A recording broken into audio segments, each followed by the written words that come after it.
الله الرحمن الرحيم، والصلاة والسلام على رسول الله. سيد رئيس المجلس الشعبي الولايي المحترم، سيدات والسادة أعضاء البرلمان بغرفتيه، سيدات والسادة أعضاء المجلس الشعبي الولائي، سيدات والسادة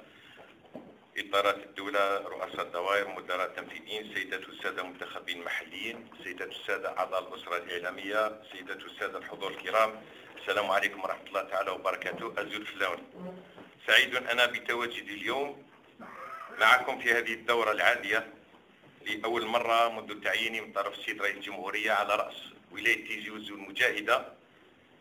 والتي خصصت لمناقشة ملفات جد مهمة تتعلق بضبط الميزانية الأولية لسنة 2019، فتح اعتمادات مالية، ملف سوء الأحوال الجوية والأضرار المنجرة عنها، وضعية قطاعات الطاقة، الفلاحة والصيد البحري،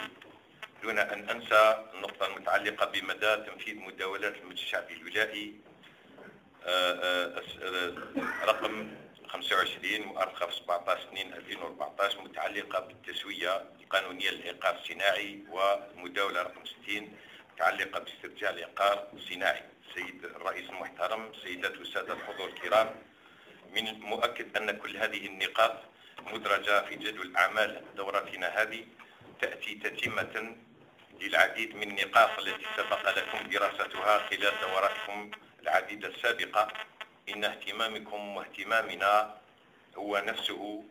اهتمام مواطني هذه الولاية التي تزخر بإمكانيات تنموية هائلة تحتاج لتضافر جهود الجميع من هيئة منتخبة وهيئة تنفيذية. إن سر نجاح كل استراتيجية تنموية يكمن في مقاربة تنموية لجميع القوى الفاعلة في المجتمع،